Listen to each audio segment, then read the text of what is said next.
I mean, if someone's capable of doing all of that, I feel ashamed for what I achieve in a freaking day. That's insane. You know? Honestly, if I reply to 2 emails, I already feel proud of myself. And here is Danika, like living like 4 secret lives. Damn it! Such an overachiever. Yeah.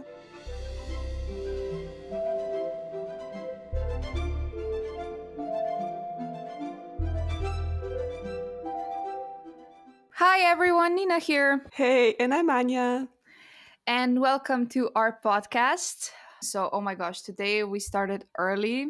Like, usually we record in the evenings, but today we had to do it in the morning, and I'm so sleepy. And, I'm not an early bird, but I'm excited to talk about this book. So, when I went through my notes, I kind of woke up because now I'm a bit excited. So, yay!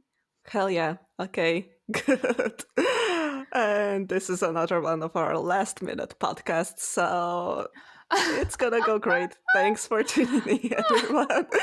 And we, apologies in advance if we're completely insane in this one. we should do like a special segment for last minute episodes, right? that like that Yes. would be cool. Oh my But god. no, I mean, like last time I thought we were gonna be completely lost and that we wouldn't Mm-hmm. articulate things well enough, but I actually enjoyed our last episode when I re-listened to it like Mm-hmm. 10 times. So, it's fine. Of course. We got this. Of course we do. Okay. Okay, so Crescent City, the second book. Oh my gosh, I don't even know where to start. Anya, like, give me a general opinion of the book. What did you think overall? Okay, so as we know, for the first book, my opinion was basically pretty much positive. Like, I think it is the best book by Sarah J. Maas so far. I really enjoyed everything in it. As far as the second book goes, I have a couple more complaints with it, like a couple more things that I feel could have been done better, like Sarah could have pulled them off better, as well as there's like some cliches and some storylines that I feel like Sarah J. Maas just falls back onto like time and time and time again. And in this book, it's gotten to the point where I was just like tired of it and wanted her to do something different. So those are like my few criticisms of the book. And also, I have been spoiled for a couple of things. No! I know, right? So, like, I tried so hard not to spoil anything to you, so you could not have the same experience that I did, because there were some moments that were obviously meant to be like shocking and like those super cool twists, and I was just like, oh yeah, that commenter was right. Oh well, like, so yeah, so I hope to avoid that experience with the third book. Everyone, please keep that in mind when you're commenting on our page. Thank you. And yeah. And yeah, let's Oh. move on. And what's your opinion? Oh my god. No, I thankfully was not spoiled. I didn't go through the comments at all. I know, I should respond to the people that follow us, but at the same time, I'm like, I can respond later when I finish the book, it doesn't matter right now. Hmm. So I just kind of, yeah, didn't look. And thankfully, yeah, I wasn't spoiled.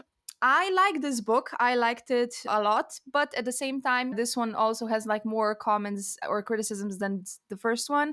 I also, yeah, I wasn't a fan of certain cliches, I guess. And the last book, was very long. The first one was very long, but at the same time, I didn't mind the fact that it was long. I felt Hmm. like it was needed. We needed those casual moments that seem unimportant to develop relationships. But in this case, I feel like it could be a bit shorter because at times it did drag on a little bit, and I wasn't like as invested at points anymore. I wasn't like, reading obsessively, like I can't look away in that kind of way. Yeah. But overall, yeah, I still like the book. I still had fun. I still like the characters. But I mean, we'll go into details now, I guess. Sure. So let's just start, I guess. It starts with Sophie, right? So we have a new Yeah. character with a new perspective. I really like that. At first, I was like, who is this? I want to get to Bryce and everyone. I want to know what they're up to. But then I remembered also Throne of Glass. Like there at one point, there was also a character with a new perspective in a certain book, and I was also just rolling my eyes. Like I want, the main characters, but then I was obsessed with that one, so I just knew that I have to trust the process. And yeah, her story was super interesting. I really like that she went to save her brother from that camp. I found the agent Daybright, or what was he? I found that whole aspect Hmm. intriguing, that they don't know each other's names, they just have like these secret code names and stuff. That was super cool. And yeah, I liked Sophie, and when the hint captured her and stuff, and when she went under, that was really sad. I kind of thought that she was not gonna die. I really thought that she was gonna be rescued, and at points in the book it was implied, obviously, that she somehow managed to escape. So I was really excited about that, because Hmm. she as a character really interested me. I really liked her and her whole, the abilities she had and stuff. But yeah, and there was like this quote when the lead at her feet grabbed all that she was and might have been and pulled her under. And I thought that was super sad, because yeah, when you die, everything that you might have been is gone, and that's so sad. But yeah, that's all I have to say right now for Sophie. What did you think? Right. Yeah. As I started reading the book, I first was like a bit confused. Like, what am I reading? I don't know these characters. Where's my girl Bryce? Like, what's going on? So at first I was like, is this actually going to be important, or are we just like, I don't know, just doing this for no reason? But then I was actually thinking a little bit more about it, and I thought that it is fucking good to get a perspective of someone who has suffered. Like, so far we've only been hanging out with Vanir, who have like those pretty cool lives in Crescent City. Well, not everyone, but like this is the mostly perspectives we've been getting. So I thought it was really good to get this contrast, to see like what life is actually like for regular people in this world. So I did enjoy seeing that, and I was like rooting for her by the end of the chapter. And like, yeah, I hoped that we would get more of that, that maybe should return, get more perspective throughout the book. But like, yeah, that didn't happen. So yeah, I mean, I didn't get like so invested into this character to be like really super upset when I found out that she died. Like, not really, but still, it would have been nice to see more of her, maybe more of her perspective if she survived. But yeah. Yeah, I know. I was kind of upset, but yeah, not as deep. Maybe I needed a few more chapters to get even like deeper, but she definitely intrigued me. And her little brother, the fact that she rescued him, that she risked so much for him, and the fact that he was trapped in that camp for like for years. That's insane, and that he's even alive. Kudos to him. But yeah, after she's dropped into the ocean, we get back to Rice and we find out that she has a new job now in the Fae archives. I think everyone knows now that she's a princess, so people are obsessed with her. They take pictures. She's like famous now. So that's something that's completely new to her.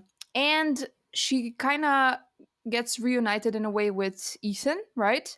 He gets pretty much Yeah. dropped into her apartment because the wolves kind of kicked him out. He like said some nice stuff about Bryce in an article, and that didn't go well with Sabine. So yeah, he's a lone wolf now, pretty much backless. And of course, she takes him in, and I really like that. I like their relationship, but at the same time, I was kind of annoyed that he was in love with her. I didn't like that. Oh my gosh, thank God you didn't either. Yeah. Like Anya is kind of, shaking her head that she agrees. So yeah, I'm so happy for that, because like I just wanted a brother sister relationship between them, like, just besties. And also, like, his brother was in love with her. Like, does everyone have to be in love with her? I know that she's amazing. Like, I know it. But seriously, I don't know. I didn't dig that. Oh my gosh, same. Jesus, that's exactly what I wanted to say, right? Because, yeah, I really enjoyed their dynamic as, brother sister, found family type thing. And, like, yeah, as we said in the past episode, we really liked her and Connor, like the few chapters we got. So that definitely plays into how I feel about Ethan's crush.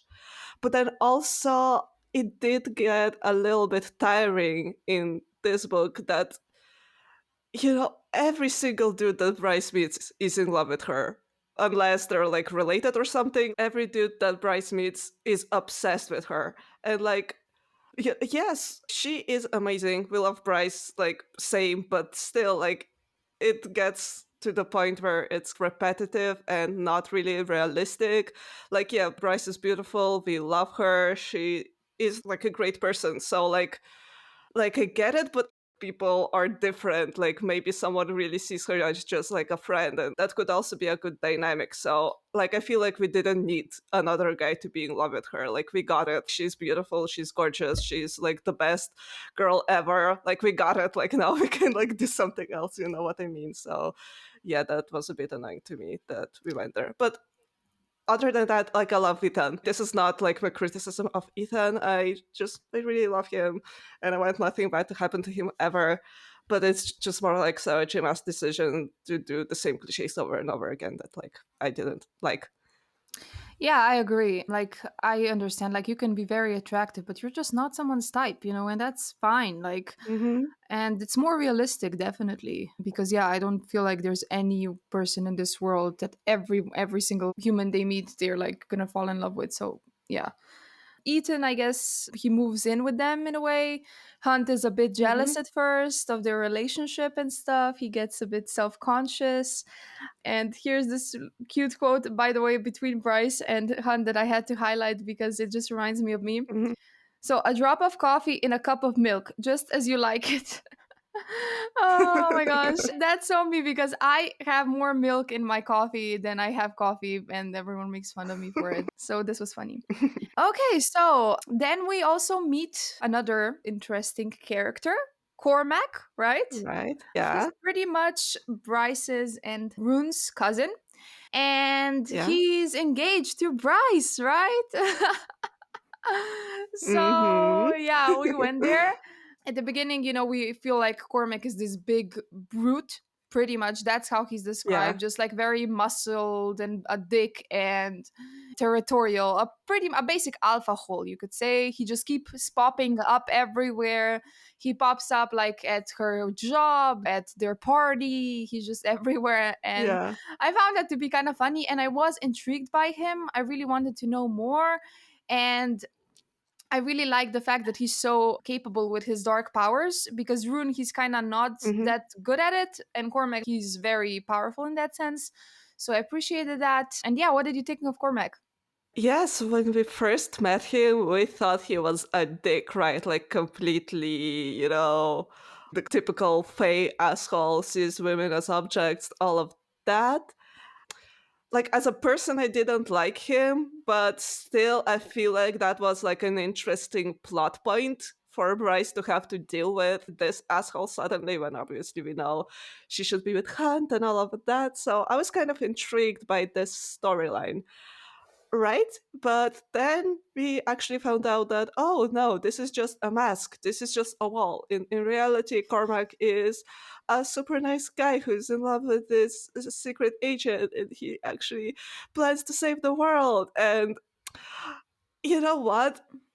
I know that in the previous episodes, we've talked about how it really annoyed you before that you get constantly with Sarge Maas those like male characters who seem like they're such assholes and they're such bad boys. And then, like, once you get to know them, oh no, they're actually sweet and sensitive. And you were like so like tired of that. And like, this influenced me to the point where I was like, ugh, again, this. So I didn't like it actually. Sorry. so, so yeah, I was like, oh, again, this is not even like a dig at Cormac, but it's a dig at the fact that this is like the 17th character like that we meet. Like, I would have enjoyed the storyline more if he was an asshole, like, honestly. So, yeah. I get that. I get that. I don't know. It's so weird because, yeah, that's exactly what I told you I was tired of. And here I am actually liking Cormac even when we find out that he's a good guy. Because I don't know, maybe because he's different. Like the other guys that were actually secretly good are Hmm. always described as very charismatic and magnetic and very sexy. But Cormac wasn't really described like that. I mean, sure, he's good looking, but at the same time, he's very serious. He's very grumpy. He doesn't have that like natural charisma to him. So, in a way, he was still Mhm. different. And because of all of that, because he wasn't typical in that sense, I didn't see it coming that he was gonna be a good guy. You know what I mean? So I think that's why I wasn't that annoyed by it.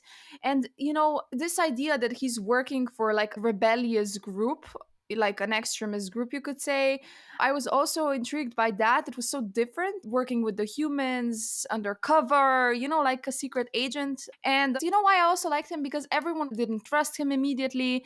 Even when he told them the story about Sophie and Emil, they still didn't trust the fact that he just wants to help them. Even if it was really obvious, it was obvious that he was in love with her. I mean, even Bryce noted it. And here was like this Mhm. quote: beyond Sophie, beyond Emil, this world could be so much more. This world could be free. I don't understand why you wouldn't want that. And I really like that because at this point, when he was telling them this story, he was pretty much trying to convince them to do the right thing. You know what I mean? And I didn't like that.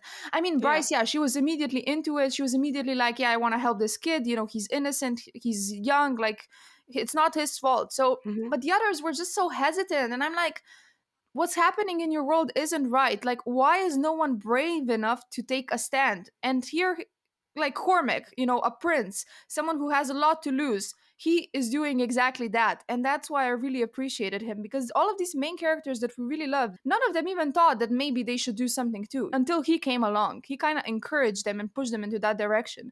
So that was different and refreshing. And that's why I just liked him, because if it weren't for him, God knows if they would have gone there. I mean, they probably, Therion, he might have told them. But yeah, like, that's all I'm trying to say.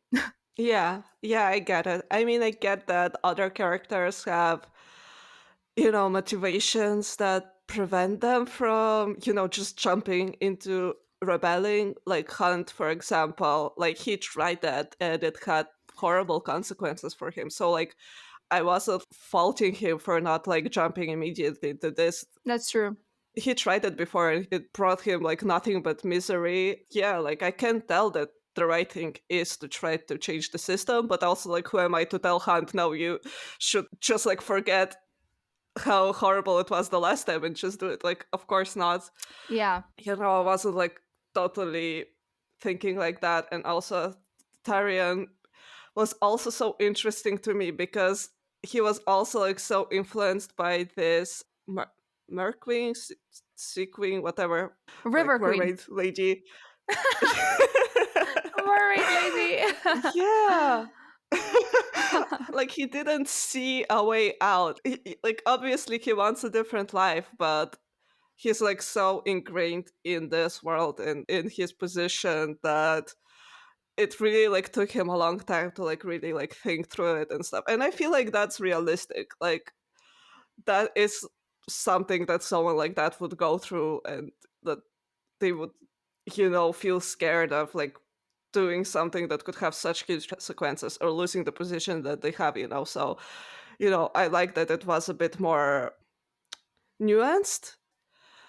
Yeah, but like I've already said that in the previous episode, but I also think that this narrative would have benefited from having a human character in our little rebellion, like fuck you all group or something, Yeah. because basically in this narrative we got told over and over again that the Asteri, the Vanir, they don't give a shit about humans. They only give a shit about humans if you're actually special, if you're actually like powerful and magical. So this is why Sophie had to lie that her brother is powerful, because otherwise nobody would be giving a shit. And Yeah. then and then the actual story also didn't give us any point of view of anyone who wasn't super powerful and special. And that was a bit, you're telling us one thing, but you're also just showing us those good guys who are all like for doing the right thing, and all of them are powerful, special when you're. All the humans we meet who are connected to the rebellion are like psychopaths, and nobody is just there like, yeah, I just want to make the world better. So that was such like a weird sort of narrative choice that I didn't like really get. I feel like it would have been so cool to like have one person who is like connected to the rebellion and doesn't have any power and is just like not a psychopath who wants to blow shit up, right? That's true. Like, she could have done it so that Sophie is actually a regular human, and she lied about her brother being a Hmm. Thunderbird still, but like, she could have been just regular. And we talked about this, yeah, in the previous episode, that it would be so cool to get a perspective from a regular human. And honestly, when we met Sophie at first, that's what I thought she was. For a second, I was like, oh my gosh, this new girl, she's probably just a human, we're getting this shit. But no, she actually ended up being this super rare Thunderbird that supposedly don't even like Hmm. exist anymore. Like even more rare than Bryce, damn it. Like it's like Yeah, Sarah J. Maas just can't help herself. She has to make everyone super special for some reason. She really has to. exactly. And then tell us that, oh, it's so bad that our bad guys only care about the powerful and special ones, but then the book does the exact same thing. And I'm just like, all right, so what's the That's point here? that's a very good point. Yeah. Like she's pretty much doing the same thing. She's pretty much telling us that she also just cares about the super powerful ones. They're the most interesting ones, right? Because a human isn't worthy of getting his own story. I suppose, like, in a world like this, it would be difficult to write someone that's just so regular, in a way that would make sense. He can't, like, for example, he's trapped and he can't use his fire abilities, he has to just use his fists. And if he's surrounded by Vanir who can do that, well, how? What can he Yeah. do? So, yeah, I mean, I don't know. The power dynamic maybe should be described a bit different. Maybe there's more humans than Vanir or something like that. So their strength in numbers, or I don't know. But yeah, that's the Hmm. story for another day, I think. Okay, so moving on, here's a note that I have that I was a bit confused over. So I'm gonna read it. So this is Bryce's point of view. She reads something. All we have as proof of their so-called sacred power is their word, Bryce read. Who has ever seen a star manifest itself? If they are stars from the heavens, then they are fallen stars. So she's reading this about the Asteri. And then her thought process is maybe that was what the intel was about. What Danika had suspected and dreaded and needed to officially confirm. There was no way to win, ever. And this didn't make logical sense to me because, like, if Danica suspected that there was no way to win, why would the Asteri be scared of this information getting leaked? It's probably the other way around. And yet, Hmm. here she didn't even think of it. Like, yeah, maybe, they're not as powerful. Maybe they're hiding something that can, defeat them. But she thought the other way around. She was like, yeah, they're so powerful, we can't defeat them. Like, why would they care then if the information gets leaked? They're like, okay, well, good. Everyone should know that we're like, I mean, that's what everyone thought. So that didn't make logical sense. And I was just like, am I the only one that's getting confused by this sentence, by this train of thought, or what? Honestly, yeah, like if they had like solid proof that nothing can defeat them, like they would plaster that on billboards or something. Like why would they be hiding that Exactly. information? So that doesn't like really make super great sense. Yeah. And what did you think about the Nika, this revelation that she was working with Sophie and working with the rebels and everything that we find out about her? Right. So she pretty much, yeah, she hired Sophie to get into those archives because she's too recognizable, it Hmm. seems, because she knew there was something suspicious going on there. I mean, I found it interesting. I wanted to know what it was. I actually suspected for a while that she discovered a gate, like a Oh, gate between worlds. So that's what I thought it was. yeah. I didn't think that she actually discovered that the Asteria are feeding off of them and that they destroyed I don't know how many planets and occupied them. That was like mind blowing to me, honestly. They're pretty much like aliens occupying, yeah, worlds, I guess. So that was super like cool. But yeah, I mean, it's annoying that she didn't like confide in Bryce at all. Like, she literally didn't confide in anyone. It's crazy. How could she keep all of that a secret? It's insane. But the story itself, the plot, I think was interesting. Yeah. What about you?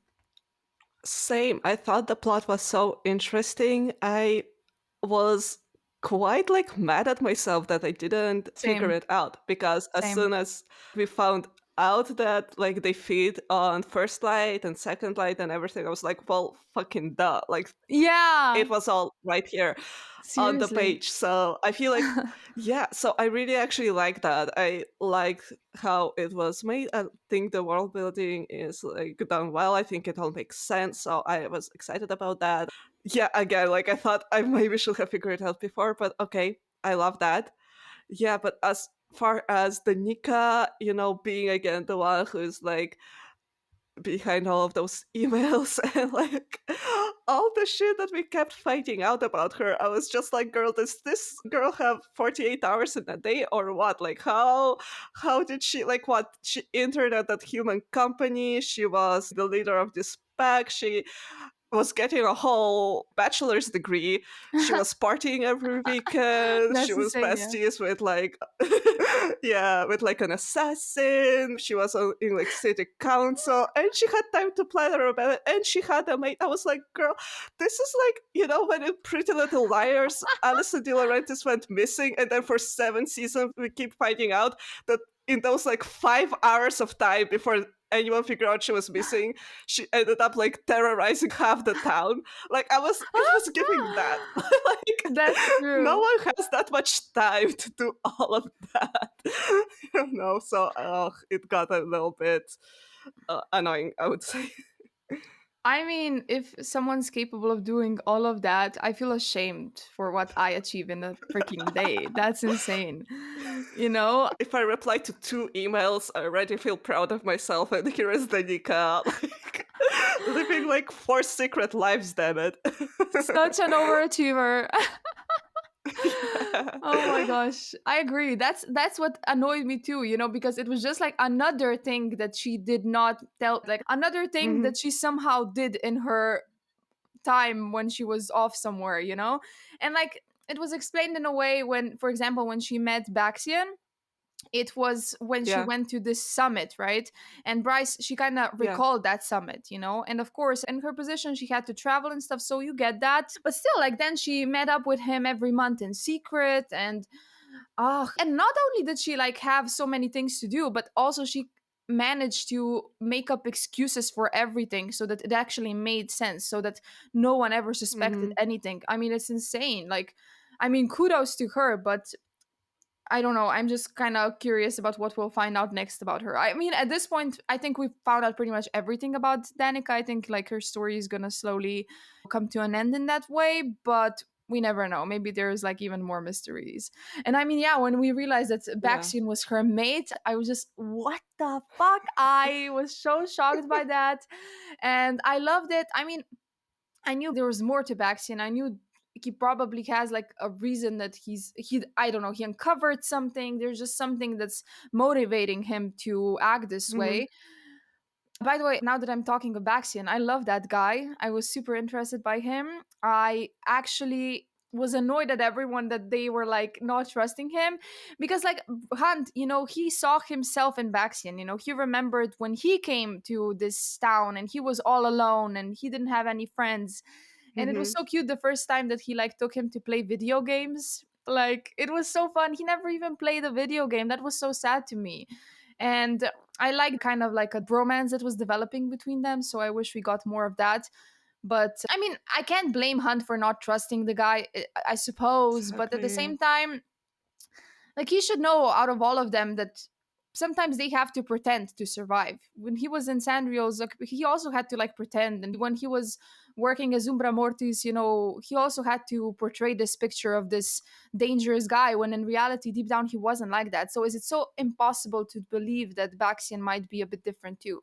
Especially when you see how lonely he is when he comes to the city and how confrontational he is to Pollux and all of that. And when he explains, about being like this, about confronting Pollux, and they were like, well, you didn't do that with Sandriel and stuff. And Mhm. he was like, well, I couldn't, I couldn't, like, none of us could. And I'm like, that's very true.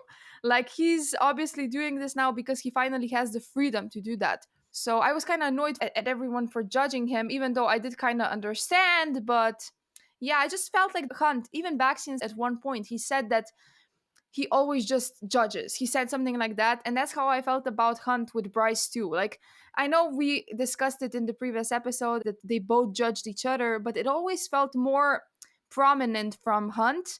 And he also admitted to himself about Danica, that he judged her too, that like she was called this spoiled princess when, we found out in reality that that's not who she was. And yeah, that's what I don't like about Hunt. He seems very judgy. And I know, like I said, I know everyone judges in a way, but Hunt is extra judgy in my opinion. So yeah, my rant is over now, I think.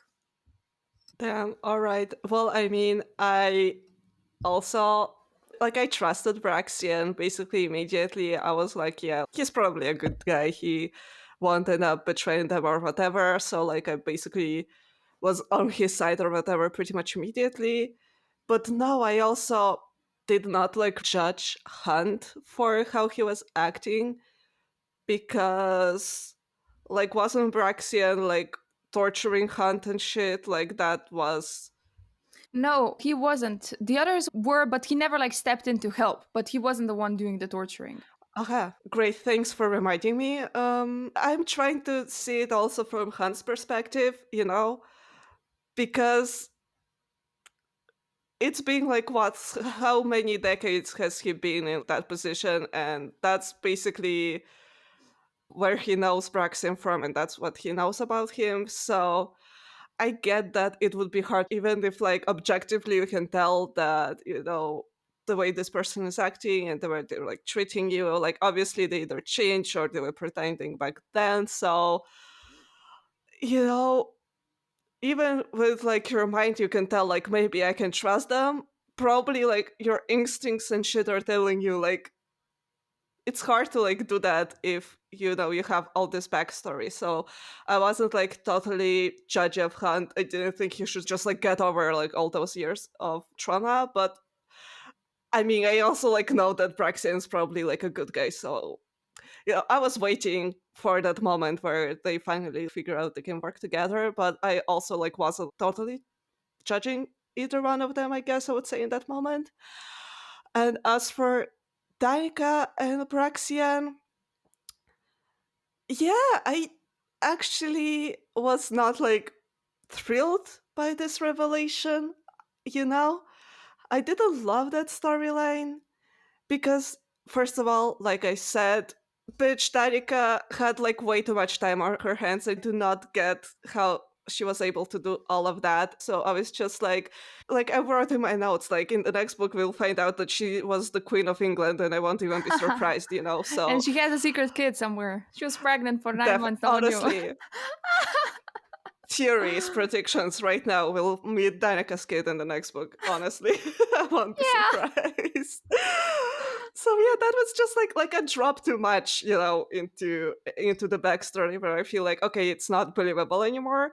And as well as I am also a bit done with mates at this point, just in general, with mates being such a fucking huge thing in all of those universes. Like we've also already discussed it. Like, sorry if this is the first episode of the podcast you're tuning into, and I'm just like, yeah, like watch the rest of the episodes to know what we're talking about. Exactly. What are you waiting for? Yeah, no, I've just expressed before that, right, if you don't like really think about it, the idea of mates is like cute and nice and romantic, but the more you try to like apply to the real world, the more you're just like, all right, so the universe just like pushes you together with one person and nobody has any free will. Is that what we're saying is super like great here? So I'm not like against it as a concept. I feel like there's some relationships that are like mates and are done very well, and I feel like they would have been the perfect couple either way, whether like this universe had this concept of mates or not. But when it's done in a way where I'm not like really feeling this couple, like I'm not feeling like they would be perfect together if they just met randomly on the street, but then like, oh my gosh, they have the mating bond. It's so like huge and magical and and interesting. I'm like, no, like I'm not here for that. So that's kind of how I felt. Like I didn't see them as working together, and that just like made me like not that interested, honestly. I get that. Yeah. I don't know. Like, I guess I was interested because Baxian was this badass, hound Hmm. from the Triari, the idea that he was her mate, that's what was so cool about it to me. And even like Rice was, what the fuck, you can't be her like mate. Are you kidding me? Like, you Hmm. seriously, out of everyone? So I don't know. I like that, especially because, like I said, I liked Baxian as a character. So I didn't mind that revelation. I was more annoyed by the fact that Bryce and Hunt were mates, even though I do see them as mates because they like really complement each other and everything, but at the same time, Mm-hmm. why they can't just choose each other, especially because they had like a conversation about it. You know, they were like discussing like Mm-hmm. if they are mates. I mean, they didn't know exactly how it even works. He's not Faye. And I don't know, one of them was like, well, does it really matter? I mean, as long as we choose each other. And I was, oh my gosh, shit, she's gonna go there. They're gonna choose each other. I was so happy about that. And then at one point there was like a sentence about maybe someone else being her mate. And I was like, what if this happens? What if she has another mate, but she like rejects the bond and chooses Hunt? And Mm-hmm. that's another thing that I would enjoy so much because I think, yeah, Ethan, right? He said at one point that he suspected for a while that him and Bryce were mates. And I didn't like that idea, of course. But at the same time, I was like, well, that would be cool in a way because then, you know, she would Mm-hmm. reject him and be with Hunt. But actually, it ended up, you know, that they're mates. And I was like, just rolling my eyes at that point. I didn't dig that at all. Oh my gosh. I am so happy right now because I thought that I would have such an unpopular opinion now because I also didn't like that plot. I mean, look, I love Bryce and I love Hunt and I think they're so cute together and I love them. And I also like at the beginning that they like decided to wait, you know. I feel like that was really mature that Bryce thought we met in like really like weird circumstances. Let's find out if we actually like each other when we're just like in normal circumstances hanging out. So I really enjoyed like that part of I just enjoyed their relationship just as it is. And oh my gosh, when we got like to the point where it was revealed to us that they're mates and they're like mates just like in the old times, just like between those fae of like old time, I was like, on it, really? We're doing that? Like Hunt isn't even Fae, Bryce is like half Fae, but like Sarah is just like so obsessed with that idea that even if it doesn't even make sense within her own world building, for Yeah. this Fae bond to work between these two characters, she will still be like, no, no, no, their love is just like so strong that it requires that old-timey, like incredible bond. And I'm just like, why is that so romantic to you? Like, why can't they just be an incredible, beautiful couple? Because they love each other and because they choose to love each other. Like, I would be happy with this. I don't need this magical, like incredible universe is exploding because they're just Yeah. like so destined. I'm just like, oh my gosh. Again, and we're doing this for like what, fifth time or what? And it loses its like magic when it's been overdone in this series. I agree completely. It loses its magic. I'm so disappointed. Yeah, I don't know what to say. I that's you know, in our Akotar theories episode, we discussed a possibility that a certain maid bond will be rejected and stuff. But honestly, when you see that she just forces these maid bonds all the time, I'm starting to doubt it because Hmm. I feel like she's incapable of doing like choice kind of a situation in the romantic sense that someone chooses someone else. No, I Hmm. feel like everything we said about the fake mate bond, remember that part? I think it's gonna actually be a fake bond or something because, yeah, she's just obsessed with mates. I don't know. Yeah, I feel like if it happens that the mate bot is rejected, 100% it'll be like, oh no, oopsie, it just wasn't actually a bond. But Yeah. like ones that are like super in love, this is the actual bond. So bond is never wrong, you guys. Come on. It's going to And be that and I won't be happy about it. the bonds are supposed to be super rare, but no, like in this universe, everyone that the main character knows, that the main character is close to, they are gonna have a mate, and they have already found that mate, they just don't know it yet. And I think it's the same with Rune. The Hind is his mate for sure. Yeah. I mean, even the times when they Hmm. were like talking, the way he described her and everything, he felt a sense of familiarity around her and all of that. I was just, this person, whoever she is his mate. So just because that's how Sarah does it, like honestly, if they're not mates, I'm gonna be super shocked at this point. Like if it's the opposite, I'm gonna be shocked, right? Hmm. So even that, mates are supposed to be rare and you're supposed to be all really shocked about it. But no, at this point, we're not. We just know that as soon as there's a romantic interest that a character feels really, really strong about, it's gonna turn out that they're mates, right? Exactly. Exactly, yeah. I'm glad you agree because I still love Rise and Hound, Of and I course, me feel too. like, yeah, basically, yeah. But I would have loved them more if we moved on, I guess, from this plot already at some point. But yeah, okay, it's fine. It's okay. Okay, now that I've mentioned the hint and Rune, okay, what did you Oh think my about god. that? What was your experience with that whole situation? Like Rune meeting with this agent in secret, like the entire thing, I mean. Okay, I actually really like this plot from the start. I kind of like those romances, where you either meet at like a masquerade and you don't know who the other person Yeah, is, or like Cinderella, something like that. Exactly, like I love that shit. Like, is same. it cliche? Of course, but yeah, give it to me. I'm fine with cliches in this situation. So I was actually really into it. I was really excited to find out who this is. I feel like the hints pointed for me at Celestina. I thought maybe it would turn out to be her. Then I went onto the app called Instagram and I looked through some comments under some reels, and someone Oh said, no. I actually like Lydia and Ron more than I like Hunt and Bryce. And I was like, isn't Lydia the Hind? Is that Oh my no? god. No. Okay, that's an interesting ship this person has. I'll just like move on and not think about it, right? And pretend I can't read and just like forget about this. But then I did not forget about it, and I saw the hints, and I was like, Fuck. "Bitch, this is really happening. She's really doing and I'm not sure how to like think about it. I think I need to like reread the whole series or like this book from the start or some shit, because I honestly like I don't know what my opinion on Lydia is on the Hind. Like I don't remember how like shitty she actually is, because like we found out that she is obviously on the good side. She is with the rebels. Everything she's done was to help their cause.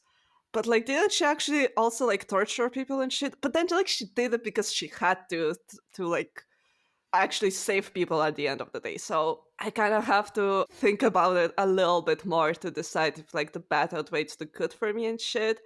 I do feel like it was fair of Rune to be like really shocked by that and like not be on board immediately. I still think I ship them. I still think I want them to be together at the end. But like I get why he would be not completely like on board immediately, because like shit, that's like obviously not who he expected it to be at all. But still, like overall, we know that she is on the good side and they like have this connection. So I am hoping that they'll be together and everything will work out. And also, I'm so proud of myself that I didn't spoil it for you. Oh my god. That was my acting skills really like came through for me. For sure. I appreciate it. I appreciate it because if you had spoiled it for me, I would be so upset because like when I found out, I was like, oh, I was so obsessed with the idea. I love the hint and I love Rune, and I know like I know that she's supposed to be this badass woman that tortures people and shit, but the thing is we never saw Hmm. her do it. You know, we were never in her head. We never have seen that experience. We just heard rumors. I mean, not rumors, but like facts from the other characters. So it's kind of different because like Yeah. I don't know. I Guys, by the way, if you haven't listened to our previous episodes, Anya has not finished Throne of Glass, but I think you came to the part with the witches, did you? Yeah, I basically stopped at the book where like it's Kyle's POV. Is that his name? Kyle? Oh, Yeah. Basically I stopped there. okay, I So don't the last remember. like 2 books or 3 books I haven't read. Okay, so yeah, you should know the witches. I'm not gonna spoil anything if you haven't read Throne of Glass, guys, don't worry. But there was a certain character there who also was torturing people and shit, but it was more complicated than that. And I feel like the hint is the same Hmm. way, just a bit toned down because we don't get her perspective and we don't see her do that shit. And also, the other character from the Throne of Glass, they actually did it because they enjoyed that shit at the time. So that's psychotic, you know? But the Yeah. hint, if she has tortured people, she has tortured them just to keep her secret, to disguise everything that she's doing for the greater good in a way. And also like she Hmm. probably helped a lot of people in secret too. So I don't know, I feel like she's one of those morally gray characters that I am very intrigued by and that I like, and I can't wait to find out more about Hmm. her. So I definitely ship this. I felt their chemistry immediately when they met in their heads. So as weird as that sounds. And for me, actually, like I did not see this coming. I thought that it was Hypaxia, that they were talking. Because the thing is that when he met Hypaxia in the first book, she was like this med witch, right? And, we didn't know her name. We just knew she was beautiful and they got along. And I was like, well, that's for sure his fiance, the one he has never met before. Yeah. So here I was like, well, shit, it's her again, right? And until then, we just focused on Hypaxia as his potential love interest. And also, he said, like, the first time they met, I think he said, your voice sounds very familiar to me. So I immediately, like, I have it in my notes. Oh my gosh, it's Hypaxia. Like, that's who I thought it was. And I was so convinced. So I was so 100% sure of this shit that I didn't even, like, question certain things that didn't make sense. Like, for example, when they were like talking, Hypaxia was at the time actually doing that seance with Ethan. And I still didn't think to Hmm. myself, well, no, but she can't be talking with Rune if she's doing the seance with Ethan. But then I was like, well, maybe the time frame just kind of different. Maybe it's already after she's been done with Ethan. And then there was like the thing where, she supposedly had sex with someone that was very aggressive, right? And Rune kind of felt that. Yeah. No, and I thought to myself, well, it's probably Celestina when we find out that she was her lover. I was like, maybe she's just very aggro in bed, right?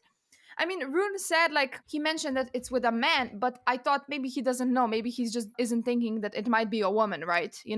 Maybe he just kind of feels that she's in bed with someone, but he can't sense if it's a female or a male, right? So I didn't even think that it might be an aggressive male. Oh my God. So I was just so mind blown. I texted you, by the way, when Hunt and Bryce went to that closet at that party. They wanted to, do shit. And Celestina and Hypaxia were there and they were like kissing and doing stuff. And it was so weird because isn't Hypaxia supposed to meet Rune? Like, why would she go right before she has to meet Rune to that closet to hook up with her? And I was so annoyed. I was like, well, if she's in love with her, how can she be into Rune? And I was just like, what the fuck? I was so mad at her.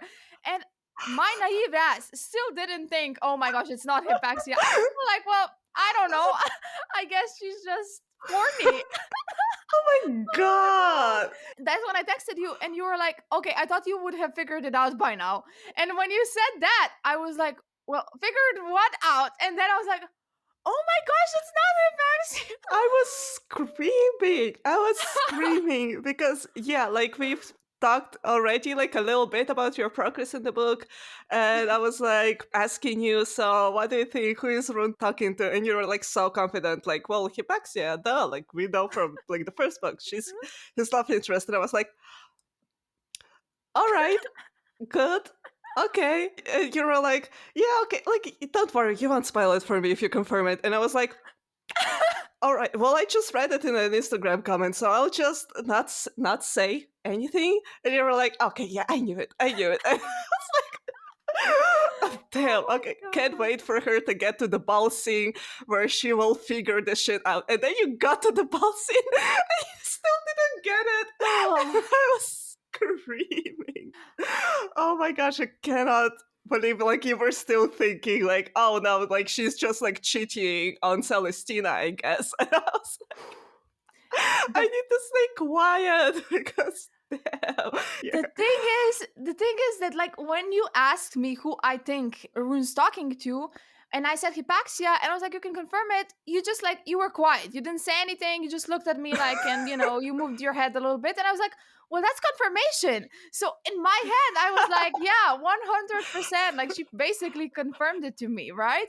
So yeah, no, I was misled, and I'm so disappointed in myself because then when I look at the hints, the aggressive male in her bed, the sand, and I mean, a familiar voice, but not really because she always kind of camouflaged it in Yeah. reality. I am curious, however, how the hint didn't realize it was Rune because he probably talks the same way in real life, as he does in his dreams. She kind of is careful that Hmm. people don't recognize her voice, but I think he probably didn't Hmm. change it, right? Yeah, maybe she was just a bit in denial or just like didn't want to know it. You know what I mean? Yeah. Like maybe it was easier for her to pretend that she has no idea who he is, and then like not deal with this. I feel like that could maybe make sense. And yeah, and because of this aggressive lover, I actually thought that it would turn out to be Celestina because, as we know, she was like forced to marry this other archangel because the Asteri like wanted it.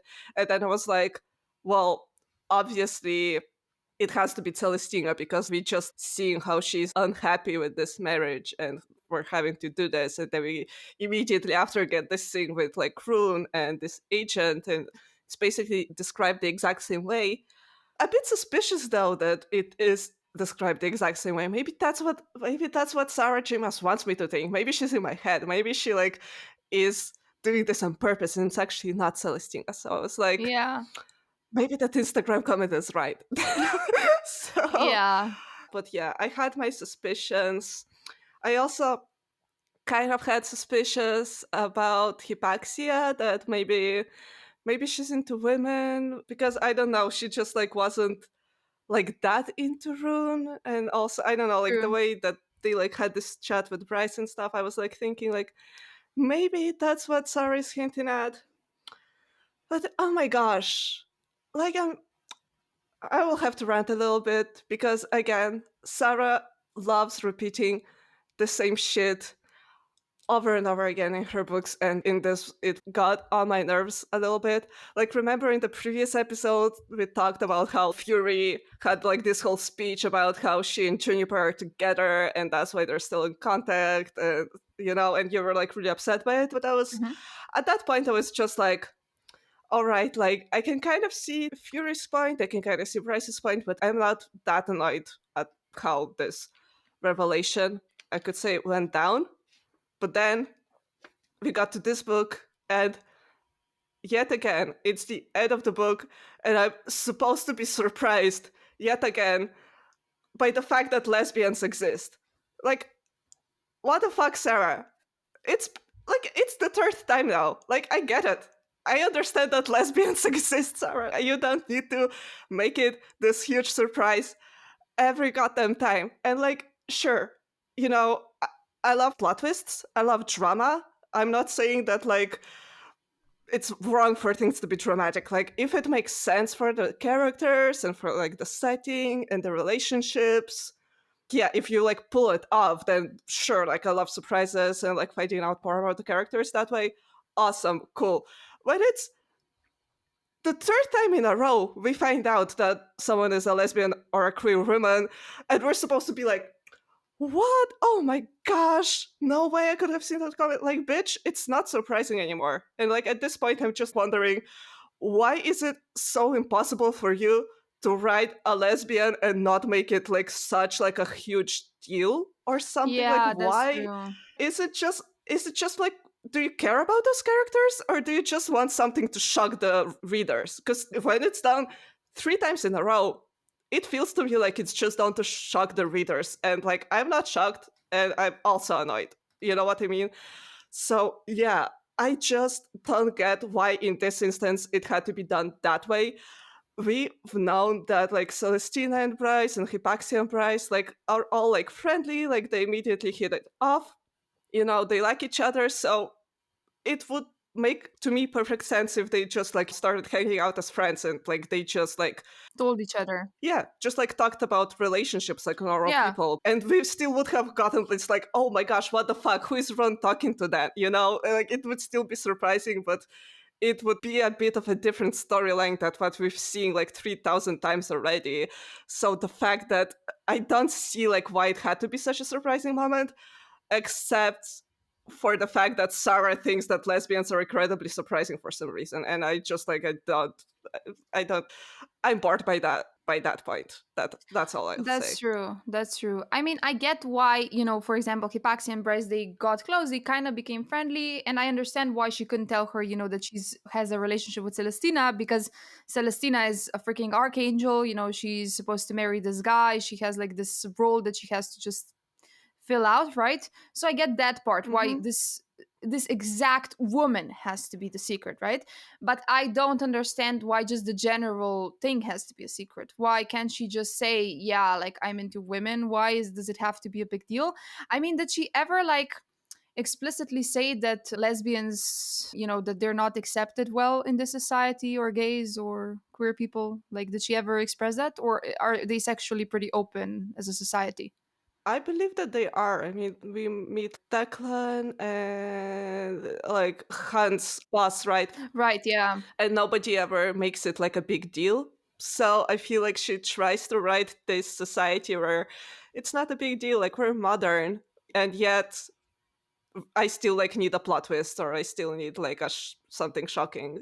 I mean, maybe it's like different for Hmm. people in power. Like, I mean, Hypaxia, she is a Mm-hmm. queen, and Celestina, she is an archangel, so they have like, the duty to produce an heir or whatever. But I mean, that can still be a reach. They can still, have to produce an heir, but be lesbian and be free to be with someone. You know what I mean? Like, I know it sounds pretty awful, but if that's like how their society works, okay, let's say, yeah, she has Mm-hmm. to sleep with this dude just to get pregnant, but she can still be openly into women without it being an actual problem. So yeah, anyways, like, Yeah. point being, I agree with you. I agree with you completely. Why does it always have to be such a Mm-hmm. shock? Honestly, yeah. And even if because you're in a position of power, like the rest of the world shouldn't like really, really know this, you're a part of a rebellion with Bryce. You are like sharing secrets already. She'll probably also keep something like this a secret, so or then make the world like a bit more homophobic. Or I don't know. But it's like so weird that like everyone's cool with it, but not. Same, I agree. And if she really wanted us to believe that Hypaxia and Rune are talking, she Hmm. could have made her bi, right? She could be into women and guys, right? So Yeah. she could have done it like that too. I mean, there are so many possibilities that she could have spun this. But yeah. Hmm. Exactly. Damn. Okay, so let's move on a little bit. You know what I want to talk about right now? The fire Yeah. sprites and the mystics. That whole situation. So Tarion, Ethan, and Bryce, they went to this astronomer guy because Ethan really wanted to communicate with Connor, and I completely understand that he wanted to know if he's safe, if he's still, all right. And yeah, mystics are like these people who, I guess, they don't have enough money, so they kind of sell themselves to these guys who then use them as conduits into other worlds. And there were three of them in this case, and he also has like fire sprites strapped. But we're gonna skip that a little bit and just talk about the fact that Ethan is amazing, and he actually rescues the fire sprites and the dragon, and he brings them to Rune's home, and it's so cute when they release them. And when Rune comes home, and he's like, please tell me they're here legally, and Flynn's like, nope, just nope, and that's it. And then like when Bryce meets them, and the sprites are always around Flynn, they're like his cheerleaders, and she's like, that's exactly Yeah. what Flynn needs, a group of cheerleaders running after him. That was hilarious. The whole situation was just like, Uh-huh. and fucking Rune is like, I have been gone for a day. I come home and there are fire sprites and a freaking dragon in my house. I'm like, yeah, I mean, he was gone for Oh a my day. god. Give him a break. Yes. Can we talk about Ethan, and can we talk about this whole group? Like, first of all, I love Ethan Oh my so gosh. much. I won't hear a bad word about him. He just wants to help this poor wolf stuck in that fucking. He's amazing, yeah. Yeah, like he's truly is a wolf in like the grand Proper sense of sense the of the world. word. Like he is Yeah. exactly wants to do the right thing, everything. So I love him so much. And then to see how he immediately like connected with Declan and Flynn and Rune, and how they're like immediately besties. Like that's what he needed. He was so lonely in his previous pack until like he got kicked out. And that's exactly what he needed. Friends like that. And I was like so happy that he got it, and that he rescued those sprites and that dragon. Like I love that whole storyline. I think that he's just great. And I love that. Yeah, I Also agree. about Connor, Yeah, yeah. and actually how he was stuck in that afterlife. Mm-hmm. I found this whole plot, this whole world building about how afterlife works in this universe. So fucking cool and so fucking interesting. I feel like it's done so well. I love that in the first book we thought, oh, how nice it is that everyone gets to like live out their like afterlife still on the planet, and they're just like hang out in this special part of the city. It's was such an interesting bit of world building that I really didn't like see before, and I really loved it. And I felt kind of sad for Bryce that she lost the opportunity to go to this cool afterlife place. And then we find out, well, shit, no, they're actually also just used by the Asteri. They just need to suck more energy out of every living being. And that's why these cities even exist. And I feel like that was done so well. I did not expect that. And also, it just makes this whole world even more interesting. I don't know, I just love this idea that even the dead are trapped and that the society has been lied to. Their whole culture, their whole like ideas about death are wrong because these super powerful beings just needed another source of energy, I guess. So I feel like that was such a good plot twist, and yeah, it's so cool. And yeah, I guess Bryce actually did the right thing by giving up her place to get trapped there, essentially. Yeah. First off, I just want to start with Ethan and the whole gang. I like the fact that, yeah, he Hmm. became friends with them, that Rune invited him to his home. I remember how Ethan felt so good about it, that he actually felt like he belonged there in a sense. And Flynn and Declan, they accepted him immediately. They started playing video games. And I really like this gang because I mentioned this in the previous episode. They're such a bro group and they really have each other's Hmm. backs. And I mean, the moment Rune mentioned the rebellion, like they were all in. They were just like, wherever you go, we Yeah. go. I love that kind of a friendship. It's really ride or die. I love it. And Hmm. there's like this roommate situation that I really like when Ethan went to shower and there was like a shampoo of Flynn's and it says on the shampoo, Flynn's, do not touch Rune. I mean it this time. And then like Rune wrote beneath it, he said, no one likes your weird shampoos. And then I don't have it written here, but Flynn says something along the lines, then why is your hair so shiny? And that was such Yeah. a nice moment. And you know what? They have these bro regular moments that just anyone could have in our world. And I appreciate that. It's so relatable. And it was so sad for Ethan when he read that, he smiled, but at the same time, he was like, I used to have that. I used to have this kind of a relationship with Connor. And when he was thinking about himself, he was like referring to himself in the past. I was a football player. I was a part of a pack. I was this. And like all of these things that he was Yeah. like and isn't anymore. And he probably never will be. Right. And that's so sad for him. I really felt for him. He felt really lost in the world without his brother. And I mean, I don't know. I appreciate this man so much, and I'm so happy he found this friendship group. Like, he doesn't have to be part of a wolf pack. Like, this is his wolf pack. Yeah. And just like you said, he is a true wolf. That's literally what the Prime is looking for someone that is a true wolf in like their hearts, right? Like Bryce is in a way. She might not transform into a Hmm. wolf, but she is a wolf. And like Danica was too, not Sabine. Sabine isn't. And the fact that he really wants to rescue that wolf that's trapped in there, he feels like obligated to do it. He was like guarding her freaking door for hours. And Yeah. I mean, he's so loyal. And yeah, I just love him so much. And in regards to the world that you said, like the afterlife, so true. Like in the previous episode, I literally said, how cool is it that you have this security, that you know that when you die, you will go to Yeah. like this heavenly place and you know that you will be reunited with your loved ones for a fact, right? So that's really cool. And when you fucking find out that it's a freaking lie, it's just, oh, it's so sad and it makes me angry, but it makes so much sense too. Yeah, it makes so much sense that these Asteri, that they're like feeding off of their debts pretty much, of the light that comes from them. Hmm. And oh, I really hope that they can like find a solution in time so that the pack, everyone that died, that they're like saved, that they aren't turned into second light. Like seriously, I really really wish that that happens. Like if Connor is turned into second light, I'm gonna scream. I mean, it's enough that Danica's already gone, right? Maybe, I don't know, maybe they can like create a place where they can actually really go and live after they die. Like that would be so cool that they can like do that shit. But yeah, this whole story, it's such a good plot twist. I loved it. It's really well done. Hmm. Oh, I'm like, sorry guys, I'm all over the place, but who cares?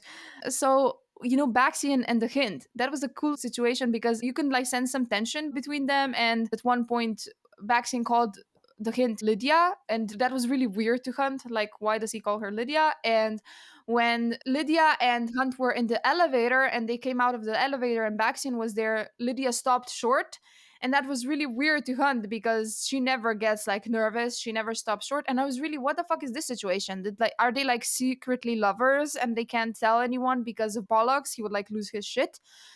But I think it was actually because we didn't find this out, but I think Baxian knows about Lydia, that he knows that she's a rebel. So he found that Hmm. out, and that's why she's nervous around him because she's scared that she's gonna tell someone. So, that was another clue. And also, I think I forgot to mention something in regards to the Hind and Rune when they were talking in their like minds, and she told him the story of a witch, right? Of a witch that I don't remember the details, but that was another thing that was like, well, okay, Paxi is a witch. Obviously, she's talking about herself. But like the Hint, she is Hmm. partially a witch too. Like she doesn't have actual abilities that witches do possess, but like her mother was a witch. Again, like another little clue. Of course, you think, oh no, it's Hypaxia, obviously, the obvious witch. Yeah. Yeah, exactly. Yeah. Also, another thing we didn't discuss about that ball is the moment where Bryce like announced to everyone that she and Hunt are actually mates and that Yeah. he's a prince. How did you feel about that? I loved it. I loved it. I loved when they walked into that room and Hunt was like walking behind her and Cormac. And it was just so good because Bryce, she literally did everything her father wanted her to do. She was like a proper princess for 2 weeks up until the ball, just so that she could like get him to back off. And then when he stepped to them, he wanted to greet them or whatever and probably announce that they're engaged, right? But no, she just Hmm. rushed to the throne and she was like, I want to introduce my fiance. I mean her mate, Hunt. I loved it so much. I did feel kind of bad for Cormac. I wanted, I wished she would have told him. And like that's what he also said, like, you should have told me. Like, seriously, I mean, Yeah. he should be at least prepared for it, right? So I'm sad about him, but yeah, otherwise I loved the moment. And I loved, the fact that yeah, Rune was like, you're pretty much a prince now and you're my brother. And Khan just stared at him. He just stared and he's like, fuck is going on? He didn't even think Yeah. about the fact that he's a prince now. Yeah. Hmm. Yeah, same. I thought it was like so badass and cool and like such a dramatic moment. Like I said, Yeah. I love dramatic moments when they're done well. So I Yeah. really enjoyed it. But yeah, I wanted to ask like do you get why Cormac wasn't informed that this is happening? Like that was just weird for me because they're friends, they're on the same side. Cormac doesn't want to marry her either. Would he like not be on board with that plan or what? Everyone has the super scent. They can tell already that Hunt and Bryce are mates. So like why is the charade still going on? So I just like I didn't get why Cormac wasn't informed beforehand that this would be happening. Maybe they thought he would be against it because this was like his excuse to stay in town. He was like supposedly vowing Bryce, and Mhm. she was his fiance, and he was still kind of trying to convince her that it's the best thing to get married with him, right? So that was like his supposed excuse to be there. So maybe they thought that he would be against it because what would his excuse be then if Hunt and Bryce are announced as mates? But I don't know. I think it was just another like stupid decision of Sarah's. Like seriously, just another dramatic thing.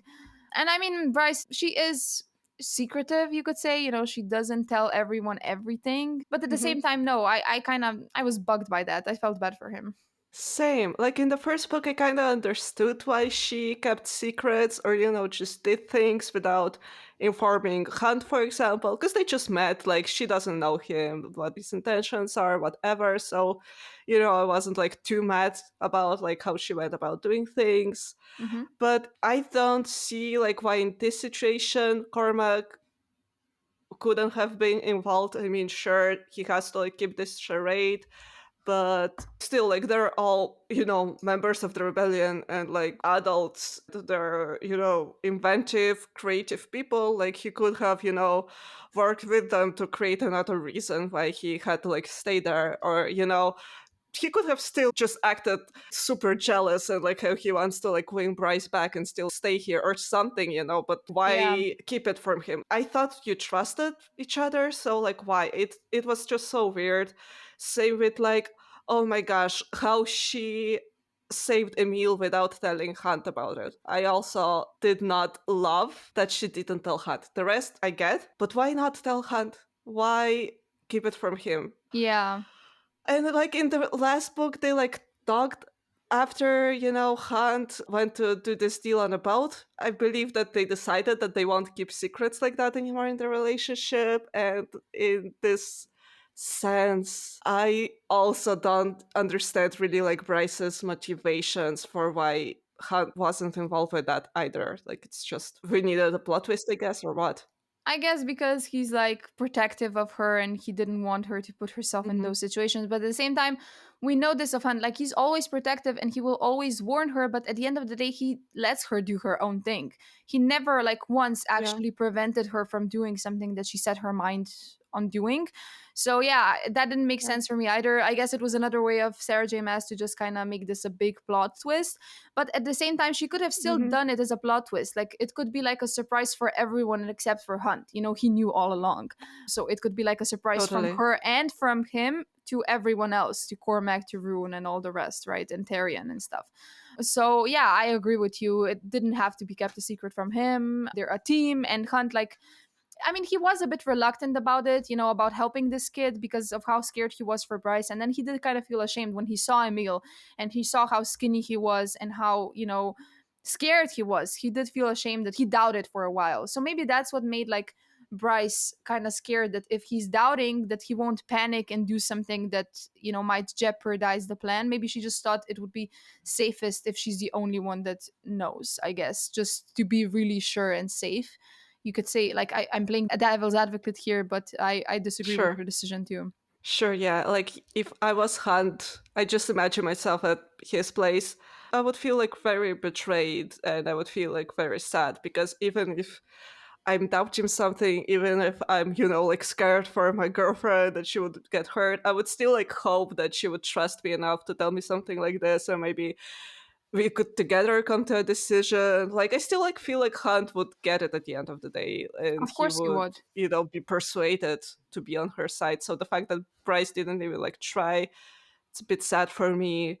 Also, another instance where she just like did something without telling anyone was when she called up like this ballet director, whatever, and like Yeah. just I was like, I'm the princess, so Juniper should be in the main role, blah blah blah. And okay, first of all, I hate to say it, but the Autumn King did fucking have a point where he said that Bryce is using her princess privileges, Yeah. so she must accept her position. And Bryce was like, "Well, I didn't know that," and I was like, "Girl, you straight up called yourself a princess to your advantage, so you know what you were doing." So it's kind of the I hate to say it, I hate the Autumn King too, but you you did do that, and that is the consequence. So I don't know what to tell you. And also, damn, like, again, maybe talk to Juniper before doing something like this without her knowledge, because that obviously she really upset her. So yeah. Yeah, I know. I mean, I know she didn't think it through. She was just really just in the moment. She Hmm. was mad for Juniper for the injustice of it. Hmm. And I could understand it because, like, at the same time, yeah, like, okay, is basically helping her with strings and stuff, with connections that she has that come along with her name. That's true. But at the same time, it's not like Juniper doesn't deserve the position?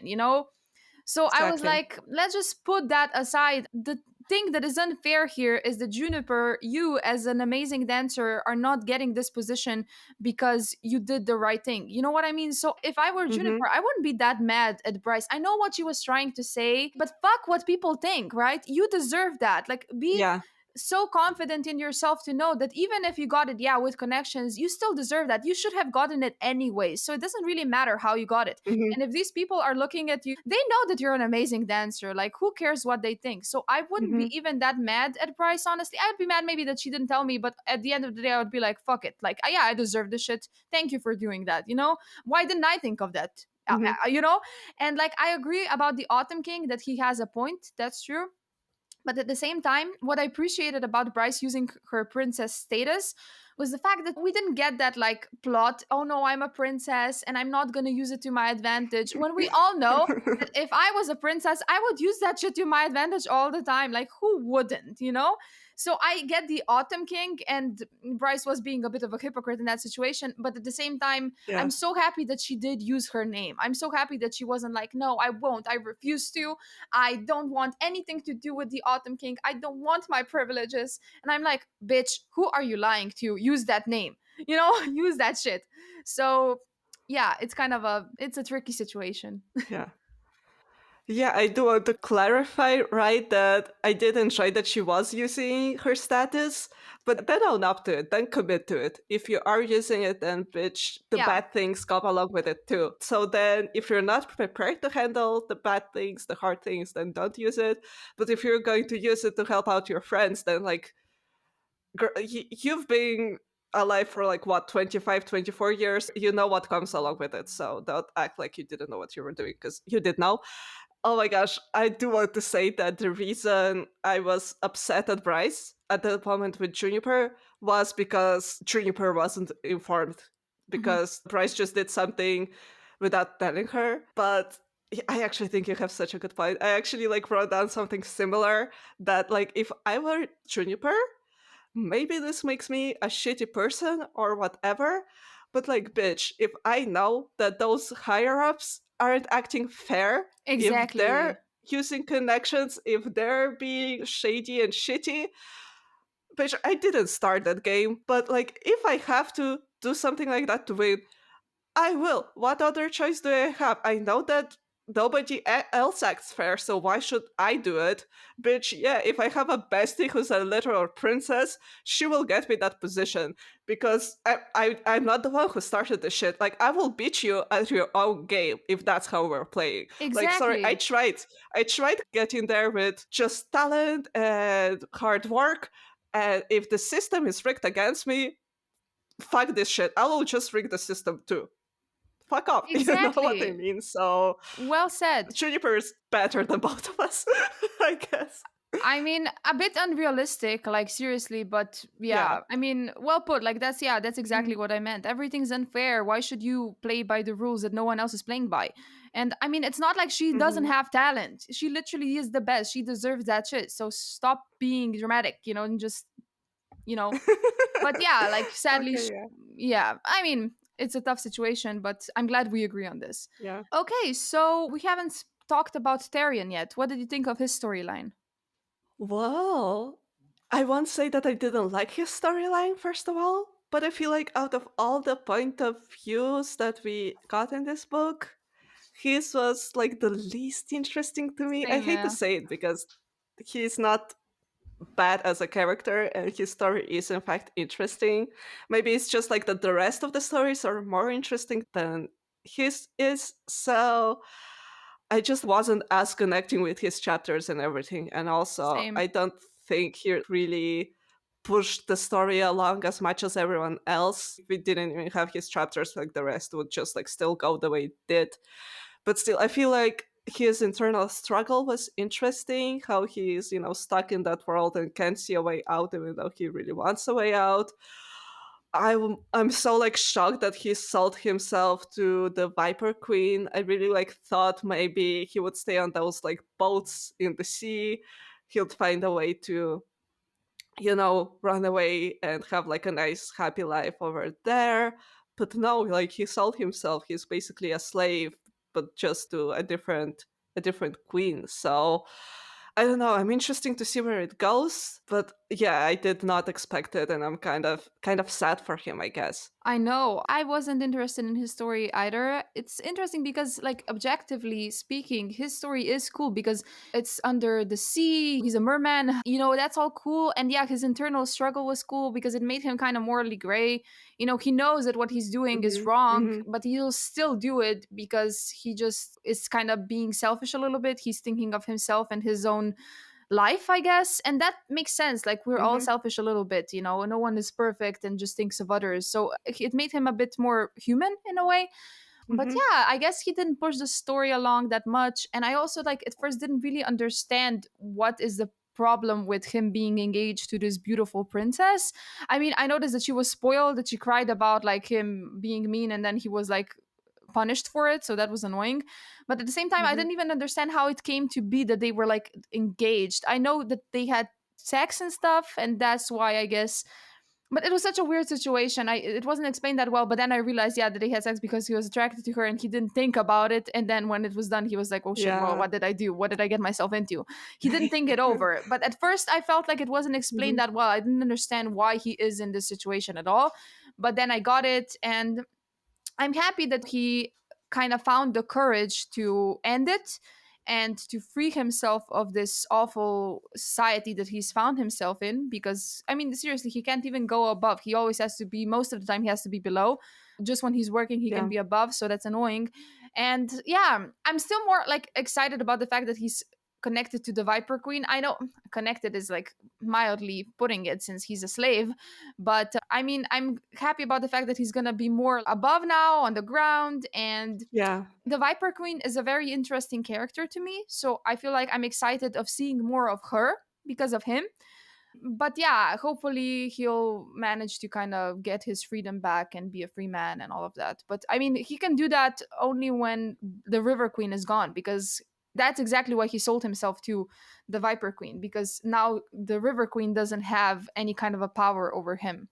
But yeah, I was shocked but that he did that, and it was awful when you realize that it's not just that he has to obey her. He literally like feels this magical connection. Like, when he's around her, he pretty much becomes like a zombie that has to just obey everything he says. Mhm. He has no willpower whatsoever. So that's the scary part. It's not just like, he has to obey, you know what I mean? Like, it's literally magical. He can't do shit about it. Yeah, and that still felt better to him than staying under the sea. So, like, shit was fucked up over there. Yeah. Exactly, exactly. Oh, I want to mention Jessica real quick because you know how we discussed in the Mhm. previous episode how, she's a fake bitch. She pretends to be a bitch, but she's not. So here, like, another thing that I found really funny, when Bryce asked her to send her something that she needed, I think for the Under King, and Jessica was like, "I don't take demands, Mhm. even from Starboard princesses. I've given you enough." And then she hangs up. And then, like a minute later, she gets a delivery to her door, and it's the thing that she needs. And I'm like, what? What are you? Why are you pretending? Like, why? What are you doing? Like, he's literally, I'm not gonna do that shit because I don't take orders. And then she does exactly what she says she was not gonna do. She's so funny. I need more of her. I missed her in this book. I wish like she became part of the gang and she becomes a full time, member. Mhm. But no, like, she's probably just traveling through worlds. She probably has a portal somewhere and she's busy like going to Velaris all the time, where she works as Mhm. a priestess in that library. Okay. Yep. So she's, oh my gosh, imagine like Bryce now coming there, and Gwyn is like, "Oh yeah, this is my mentor." I forgot her name. And then Bryce is like, "No, that's Jessica." And like, "Jessica, what are you doing here?" And Gwyn's like, "No, that's like," and he's like, "No." Imagine that situation. That would be so hilarious. Mhm. Oh my Damn. god. Hopefully it happens. Oh, Mhm. another hint about Jessica. So Bryce asked the demon prince about Jessica, like if he knows her, because she is supposedly working Mhm. for him.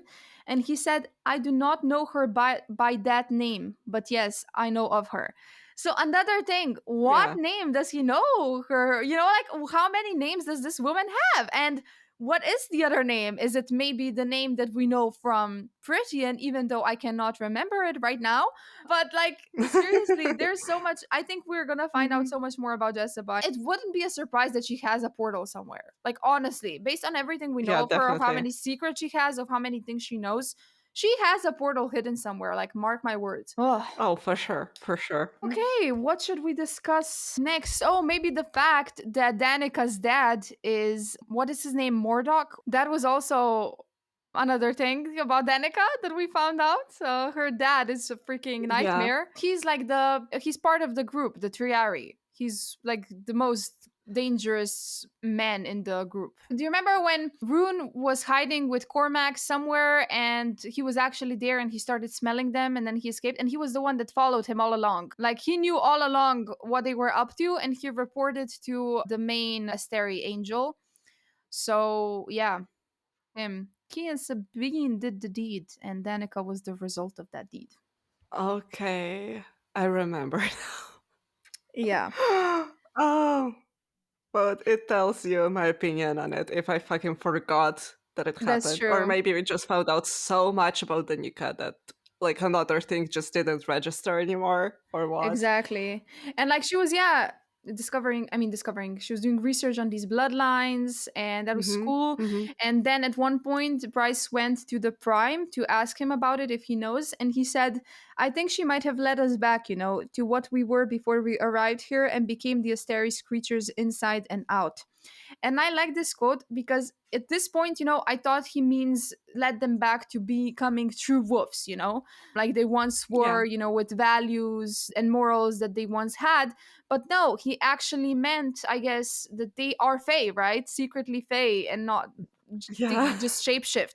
And that's so interesting, because Bryce's type of Fae is from Prithian, right? Where Yeah. Farah is and all of those, that gang, while the Fae that can shapeshift, they're from a throne of glass. Because in that world, the Fae can shapeshift into animals that I guess resonate with who they are as people.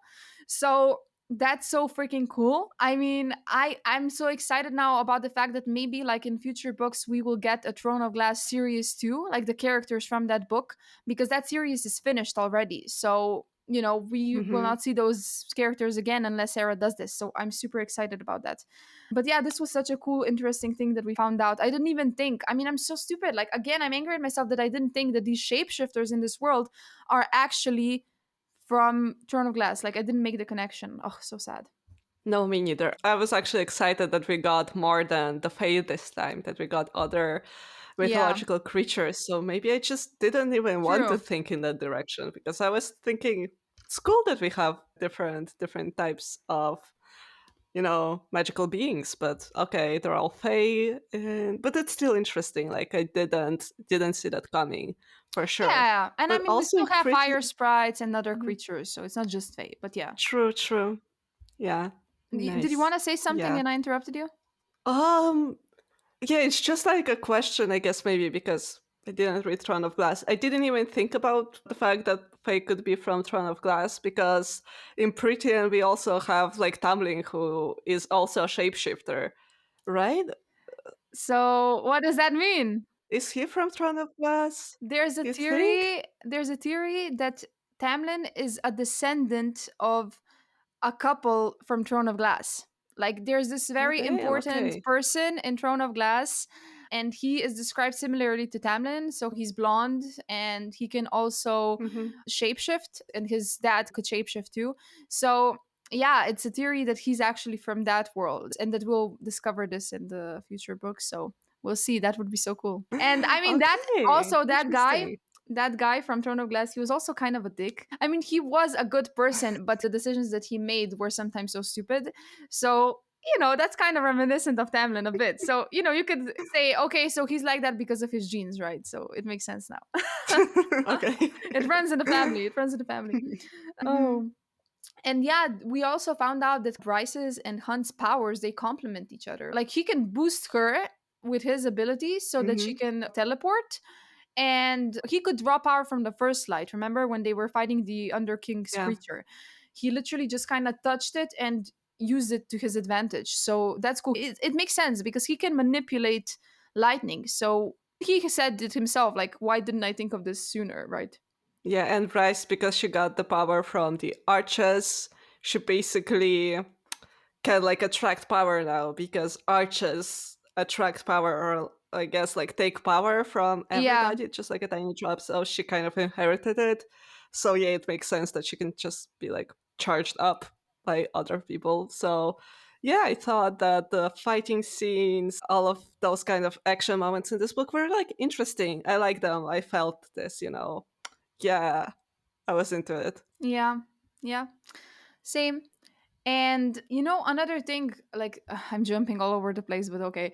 The Autumn King, Mhm. I really thought that there's more to him, in the sense that he actually cares for his children in a way, because at one point he visited Bryce and he told her, that when she almost died, that he did feel unpleasant about it. He was awkward in the way he expressed himself, but he pretty much stated, yeah, that he did feel kind of bad and scared or something. So that was kind The of bar cool. is right here. Yeah, I know. But then, like, later on, we find out that when Rune was a kid, he kind of burned him. And that's why, like, Rune has scars, and that's why he tattoos himself so that he hides those scars. Yeah. So then again, I'm like, well, oh shit. If he, like, tortured his own son, then I don't really see how we can go back from there. So I was kind of, yeah, I was sad about that. I mean, maybe it's good that, maybe he's just a bad guy. Like, not Mhm. everyone has to have, like, a secret kindness to them, but you would expect a father to have some kind of a love for his kids, right? So that's why I thought that maybe he does, but I mean, he still might, just that the way he shows it is fucked up. I mean, their society's fucked up. Exactly. I mean, he could be like a deeply fucked up and evil person and still have like this like tiny shred of humanity where he Yeah, doesn't want to see his children die. But if he tortures them, that's fine. But not to the point that they die. So yeah, not a good person.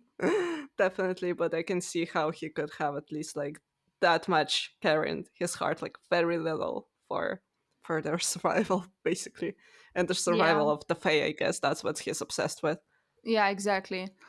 And here I have another note about Ethan when him and Hypaxia were put in a dangerous situation and he was put in a hospital. And then, like, Flynn and Declan, they came by and, Ethan didn't understand why they cared, and he literally asked them and Mhm. they looked like, the fuck, of course we care. And Flynn was like, we're only friends with you because we want good Sunball tickets. And then Ethan just like started laughing. And I really liked that moment. And he even said that he doesn't even remember when was the last time that he really laughed. And that was so cute. And he really became like friends with these guys. It's so, I mean, we spoke about this already, but I had to mention it again. It's so Mhm. adorable. Yeah, I love the relationship that those guys have. I love how quickly they became friends. Yeah, like it was basically just a few days and they were already like visiting him at the hospital and everything. I love friendships like that.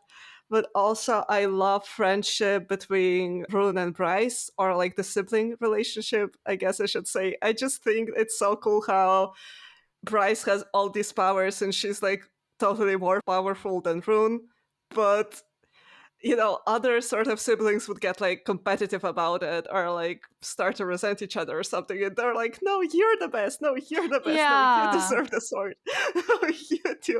And it's just like, I'm so happy that it didn't turn into any sort of rivalry or anything same. and that they're like getting stronger. And yeah, I just think They it's so hype each other cool. up. Exactly. I love that too. I love how, when, for example, with the sword, like Rune didn't get possessive over it and like, no, it's mine or something. No, he was like Hmm. completely fine with it. He even told her, you take it. And then she was like, no, it's yours. And it's such a cute relationship. And, how she saved him from those Reapers. That was a cool scene. Hmm. And yeah, I don't know. I feel like it's so sad for Rune because at one point he says that he's a prince of nothing. That's what he says. And he feels like Hmm. his role as a prince is really just like nothing really in a way. Like he can do nothing for his people and he thinks that he's just not capable of it or that he is undeserving. I don't even know, but he really seems like he thinks very little of himself, and that's sad to me.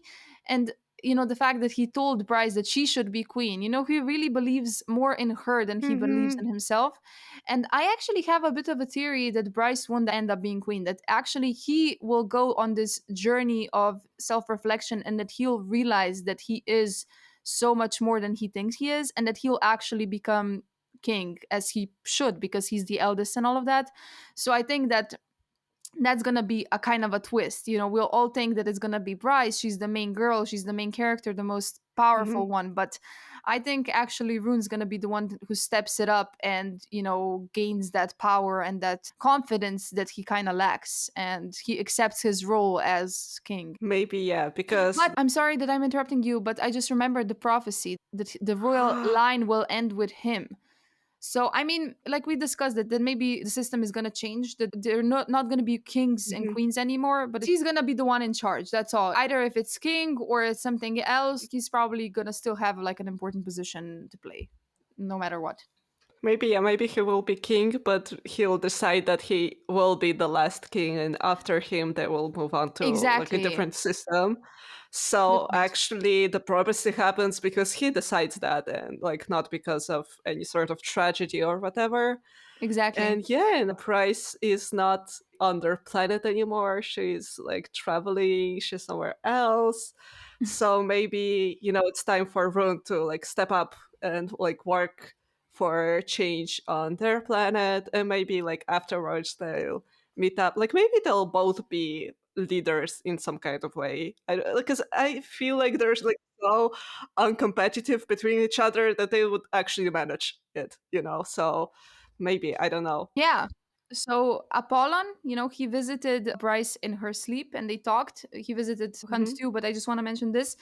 What he said about Hunt, he said Orion, which is Hunt's actual name, was bred to be receptive to our kind. Why do you think he is so adept at hunting us? So, here's another clue of Hunt's heritage. So I pretty much think that, yeah, the Asteri kind of bred him. Like his mother had to have like sex, I guess, with a demon or something, and the result is Hunt, and that's why he can sense them, because he is Mhm. part, demon, I think, or well, I mean demon, whatever they Mhm. are, like from hell. He's from hell, I think. Yeah, and I feel like that his father was a very important demon, maybe a demon prince, maybe the one that everyone fears, the one that's like the most, he probably, I mean, all of these characters, they end up being the most important ones. Like their dads are the ones that everyone fears, the almighty ones, so it's probably like the most important prince in hell. But yeah. Honestly, sure, sure. We'll find this out in a few days and you'll be correct. Yeah. Okay, I guess now we can focus on the Asteria and that whole plot. So yeah, Bryce and the gang, they went to their palace and they sneaked in. Therion and Cormac, they were like a distraction. Cormac, I'm just gonna jump right into it. He sacrificed himself, and I was sad about that, but I did Mhm. suspect that it's gonna happen. Sophie died. That was so sad, by the way, when he found out that she was dead, because there was like still hope that she might have Yes. survived. They did not find her body. I hoped for sure, and I thought she would be somewhere safe with a meal. So that was devastating to Mhm. see him, be so sad. And like Bryce and Hunt, when they saw him, they also kind of, touched each other and held each other, because I can only imagine how they must have felt in that position, like imagining either one of them being dead, like, Cormac just discovered. But it was a nice moment because both Rune and Bryce, they kind of came to Cormac's side and they kind of patted him on the back and they were there for him. So it was a nice bonding Mhm. moment. But yeah, Cormac, sadly, he did sacrifice himself. He died, and I was sad about it for sure. We discussed this before. I was so surprised about the things that Bryce discovered about the worlds. I mean, you could like literally read, Mhm. you could see the age, the date, and then it was like terminated, or we had to abandon it because the creatures that live there, they rebelled against us.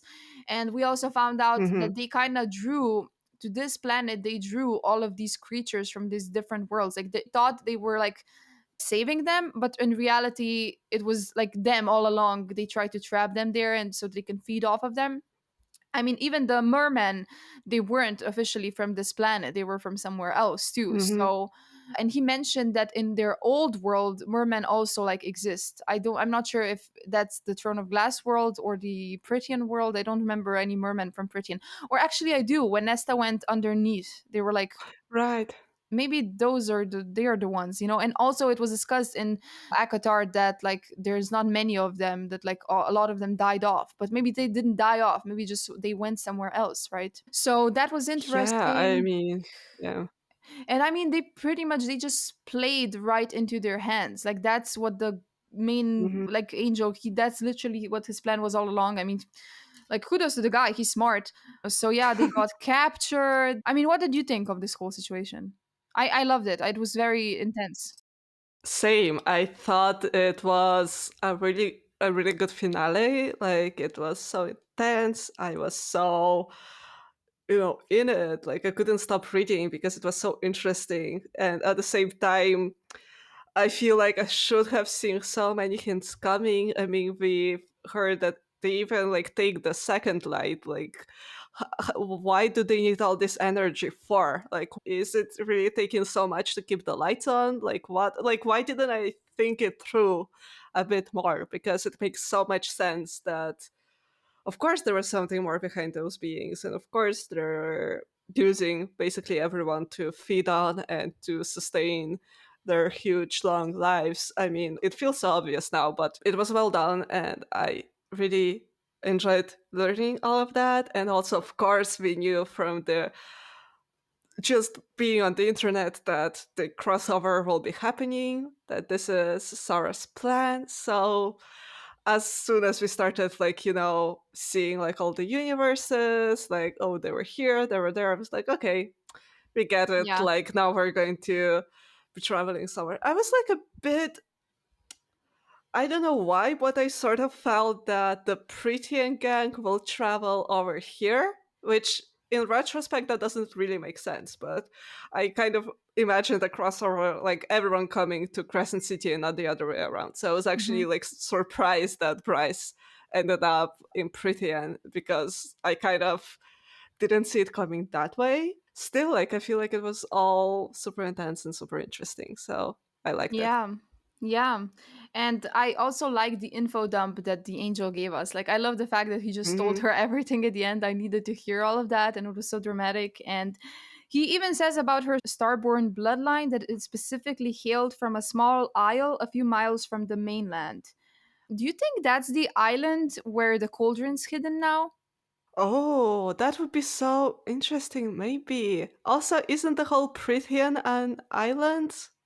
Oh shit! Oh my gosh! Of course. Okay, yeah, maybe then he actually means Prithian. Yeah, maybe that's true. But I Mhm, don't remember like any discussion of star like these abilities in. Yeah, I don't know. Yeah, oh, and oh my gosh, wasn't it cool when Rune found out about the hint? In Hunt and Bryce, they just stared. They were like, "What the fuck?" And Hunt, he was like, "What? You're working for like you're the agent?" It was just, I mean, I imagine the shock for Hunt. He knows the hint, the yeah. most. He just knows her for a very long time. He knows her as this super scary person who tortures people. Like, this must have been such a shock for him. I can't Mhm, even imagine. But it was such a good mhm. moment. The like realization. Yeah. I understood Rune, but I was like, but come on. I mean, this is the girl you fall in love with. Just accept it. And, in the elevator, when Pollux was like annoying him and he was like touching her and stuff, he asked Mhm, Rune, like, are you attracted to, my girl or something? And Rune was just so mad. And he even, like, there's a quote here how he could abhor her and need her, be drawn to her in the same breath. I just love it so much. This story mhm. between them is gonna be so juicy and so interesting because yeah, he's gonna Yeah. he's gonna hate her, but he's gonna love her, and it's gonna be so good. And I love Oh, those fuck yeah. stories. Oh my gosh, I'm here for it. Mhm, Oh my mhm. gosh. And when he like Yeah. realized like right here, I think he scented her. Bryce shouted, but all the noise, all the thoughts in Rune's head eddied away as a familiar, lovely scent hit him. And I just wrote like all caps, just like so many letters. I just scribbled, and I just couldn't deal. I Yeah. knew at that point, but I was still so obsessed with the realization and the reveal and everything. Oh my gosh. And yeah, and then she helped escape. And also, I love that moment where, they had to pretend that it was realistic, they had to like fight each other to like make it seem like it was a struggle. I don't know why, but like, Yeah. I love it when you find out that someone is a double agent or something, but you're still like, fuck, I need to punch you in the face.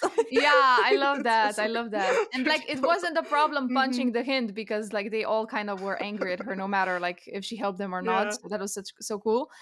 And, I was kind of disappointed by Celestina betraying them and all of that, but I expected it because of that quote that she gave to Hunt when she said that love is a trap. And Hunt, he asked her, Hmm. like, if she could, would she, like, free herself of it? And she said, yeah, like, with no doubt.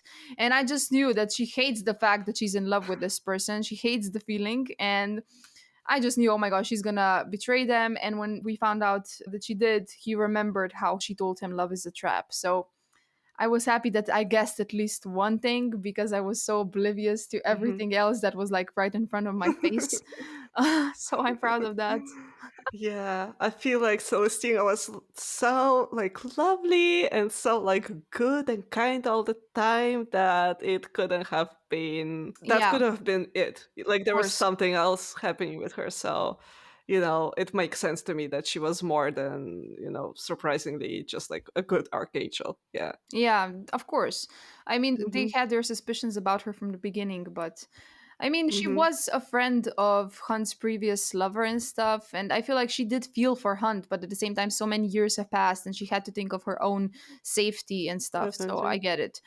And the angel, when he was discussing with Bryce, he was talking about his kind on their planet in Prythian, and he said, they overthrew our brethren who once ruled there. We have not forgotten. So now he wants to like take revenge on that. And I just don't remember from Akotar if it was ever discussed that there was like another species that ruled their planet.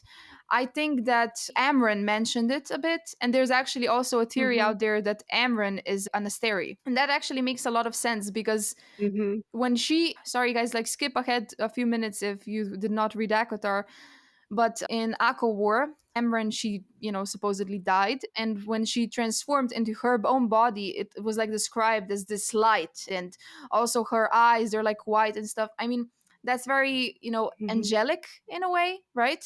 And I mean, this main angel, he looks like a human boy, right? But this is just the body that they use to present themselves in. And like they feed off of light. So Yeah. it would make sense that her actual body, the way she actually looks, is made out of light. And she just took that body because she had to free herself from that prison. So it would be so cool if Amran is actually, yeah, an Asteri turned good. For sure. I mean, we did learn that there is definitely like more powerful beings or like more stranger forces on that planet before like Fae emerge or something. I do remember that, and like a Yeah, lot of them are still trapped in that prison. So yeah, we've been exactly. definitely getting hints for a while for this sort of situation. So I guess we'll see how it goes. Yep. Okay, so yeah, anyways, then I mean, I'm saying like the main angel because I damn it, I forgot his name. I'm sorry guys, but yeah, he pretty much Hmm. wanted to use Bryce because she has a connection to the original planet because of her abilities and she can lead him to that place so that they can again occupy it and all of that. And she escapes. Baxian and Hunt, they all rebel and fight so that she can escape. The angel runs after her, but she manages to jump into the portal. And of course, she thinks that she's Hell yeah. going to hell. But Bryce, how stupid are you? He literally said that you can lead them to. Of course, you're not going to end up in hell. Why did she think she's going to end up in hell? Of course, she's going to end up in Prythian. And it was like so funny when she got there and she was like, they eat bread in hell, had flowers. A dark, cold world, the Asteri had said in their notes on the planet. And she's still like so confused. She still thinks she's in hell. But of course, I mean, she's a bit shocked that she actually traveled somewhere else. And it was so cool. Hmm. I mean, who do you think found her? I think it was Azriel, right? It was Azriel. Yeah, I first thought it had to be Raisan because Raisan is the main character, Yeah. but like it was actually Asriel, and then later Raisan walked in. So Oh my it took gosh. me a second, but then I got it. Yeah, it was so cool because he brought her to their place, and of course, she was still again like such a Hmm. beautiful house in hell. They have like these houses. Oh my gosh, she's so funny. And yeah, then Nesta, Cassian, Amran, and her boyfriend, I forgot his name, they walk in, and then Reese and Farah walk in as well, and it was so good because when she saw Reese, she thought it was Rune. Yeah. And Anya, I got goosebumps because I am again. I think of myself as such a smart person. I can predict everything, but here again, I got misled because I didn't even think of the fact that runes look similar to Breeze because Sure, okay, he has those blue violet eyes that Reese has, so that's such a giveaway, Mm-hmm. right? And black hair like Mm-hmm. Reese. But the thing is that Rune is Mm-hmm. described as this like rock starish type of guy. You know, he has Yeah. longer hair and he has like the edgy cut and he has a lot of tattoos and piercings. So when you think of Reese, you think of this like plain cut pretty man. And Rune is also described as Yeah. attractive, and I imagine him as hot and everything, but just like more of a rock star hot, not as like a proper Yeah. gentleman kind of a hot. So I didn't even make the connection, you know? But of course, they look alike, so obviously they're freaking related. Oh my gosh. And of course, I mean, it's obvious that they're related because of the shadow powers that they both possess and stuff, and the mind walking. I mean, Mm-hmm. Reese can do that shit too. Oh my god. When she said Rune, I was just, oh my gosh, this is so amazing. I love this so much. I can already see that she's gonna become, I feel like, really good friends with Reese because of how much he reminds her of Rune. Yeah. So that's gonna be amazing. I'm looking forward to that bond. And oh, what did you think of this whole situation? Oh my god. Oh my gosh. I thought it was so funny that Bryce was thinking, like, why is everyone dressed in like such an old fashioned way? Why is this Yeah, house and hell so nice? I was I love it. I love that. It's so Oh. fun. And also, had fun guessing like who she's describing. And I was like, oh, that's this guy. So Mhm. it was really fun. I wasn't like that shocked by anything because I feel like we've all been waiting for this moment of the crossover. So I kind of was expecting it to happen. Yeah. But still, it was like really fun. And like, I can't wait, obviously, to see where it goes. I found it so interesting that Fury could still speak that language that Bryce knows and Bryce also, so that they have like at least like some sort of communication established. So I feel Mhm. like that's pretty cool. And yeah, and also of course the two swords, the two knives started glowing because they're Yeah. finally Oh my next to each god. other. Yes. I understood in that moment why you didn't want me to Google the freaking knife and sword and stuff.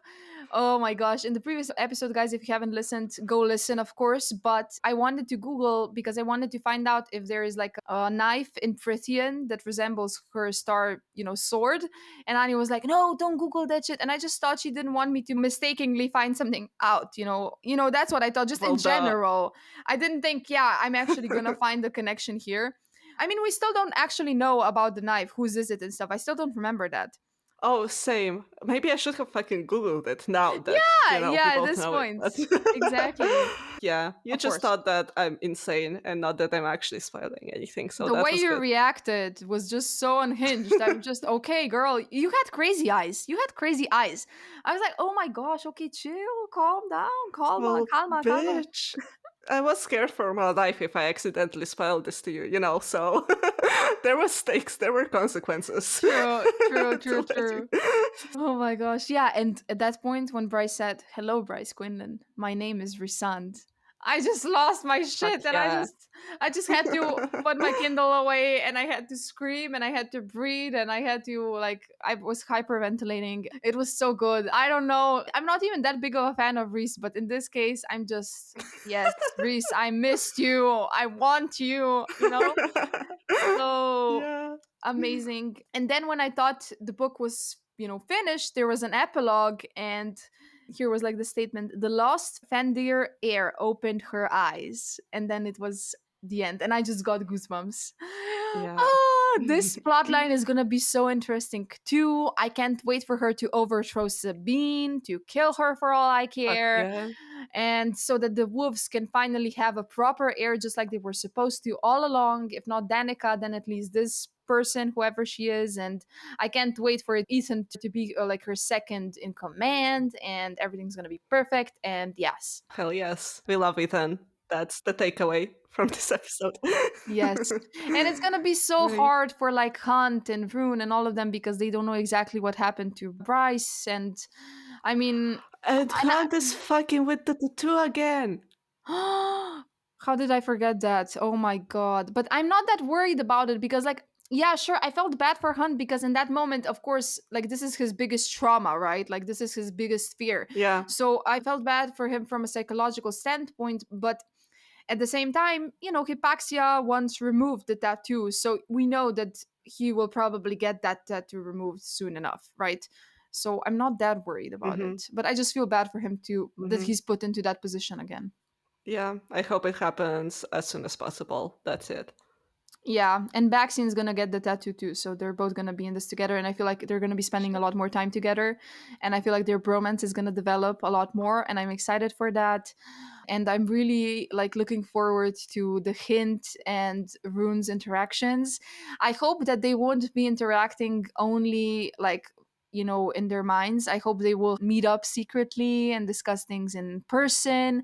I know it's very dangerous and risky, but I really need them to interact as much as possible because I can feel their chemistry. Mhm. It's so good. And I mean, at this point, I can't even say that I prefer them over Hunt and Bryce, but I maybe do because, like, I mean, Hunt and Bryce's relationship is so much more developed. So, of course, I'm more attached to them, and everything they went through is incredible.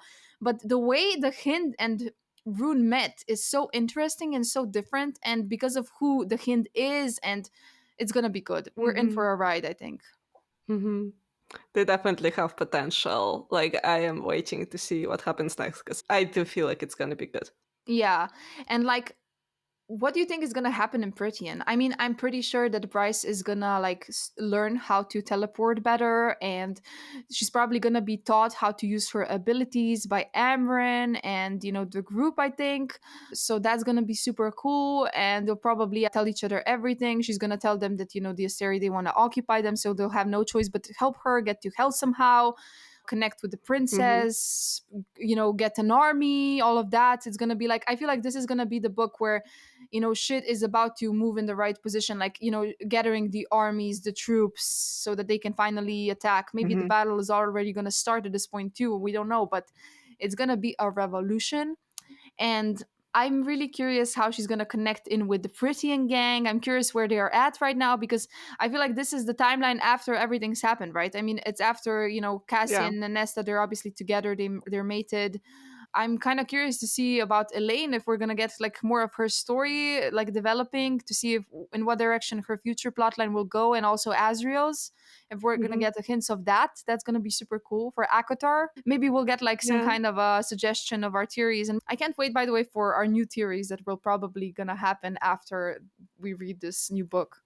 Okay, yeah, we shall see. I mean, so far, I don't think I have many intelligent theories. I have a sort of a nagging feeling that, it could be wrong. I would be happy if it is wrong. But I am kind of scared that we will get, like, I don't know, just like a couple of chapters of Prythian, and then Bryce will move on to Hell. And it will basically be just like a cameo and Oh my not god. anything more than that. I'm kind of scared No. that this is a possibility. Shit. I don't I know. mean, in my head, I didn't even think of that. It's definitely a possibility, like, of course, but I really thought, I mean, in my head, I imagined it as a gathering of troops from, Prythian and her world, and maybe even Mm, the Throne of Glass, and like them merging together to fight this battle against the Asteri, all of them. Because the Asteri, they don't mhm, want to possess just Bryce's world, they want to possess all of these worlds. So it would mhm, make sense that as a result, their troops have a bigger role too. But I mean, they still could have, she still could just like go, like train a little bit here, then go to hell, and then eventually in the next book, maybe come back so that like they can come and help her. I yeah. mean, I hope that you're wrong, and I hope that she's gonna stay there for a while, and that we're gonna get a lot of hints for Akotar future books too, and all of that. That Sarah's gonna use this to her advantage Mhm, because this has so much potential. Like she can do such an amazing like thing with this. We'll see. yeah, we shall see. Okay, so this episode, I guess, has come to an end. I think we've discussed everything that we wanted to discuss. Hopefully, like in an Well, hour or yeah. so, I won't remember something that I forgot to mention and panic over it, but probably not. I think like we've discussed everything of importance. I hope you guys liked this episode. We sure like discussing it, even though it's early in the morning. Mhm. And yeah, I guess that's it for today's episode. Thank you for listening. Oh, I can't forget. Please rate us. Ratings are important so that new people can discover us and that we can build this community community and so that new people can join us and everything. Thank you so much for that. And also follow us on Instagram. We are More Than Fiction Pod. And on TikTok, we are More Than Fiction. And subscribe. And if you have anything to add to this episode, then do it on Spotify in the little comment section. Tell us if you love this book. Tell us if you hate this book, if you agree with any of our annoyances or anything that we're super obsessed with. Just let us know your opinion. Of course, we would love to read it. And yeah, until next week when we'll have the third book. Can't wait. And also our plan for the third book and for the next week is that me and Nina will basically acquire the book as soon as we can after it comes out, and then we shall just read it in whatever spare time we have, and probably give ourselves time until like Friday or Saturday, and then film an episode discussing like however much we both read. So the next week's episode probably won't be about the entire book because we're not that insane. It could be, but we're probably not that insane. So we'll probably like split it and you'll get 2 weeks worth of episodes about Crescent Season 3. Yeah, if we split it, we'll try to split it into two halves, obviously. Like, we'll try to read to the 50%, of the book and then, like, the rest. And maybe, like, afterwards, if you guys will have any theories or if we'll have any theories, we might do an episode about that too, because theories, we love discussing it and you guys love hearing us discuss it. So we'll see. But yeah, anyways, thank you guys. Light it up and see you next week. Yeah, light it up. Bye.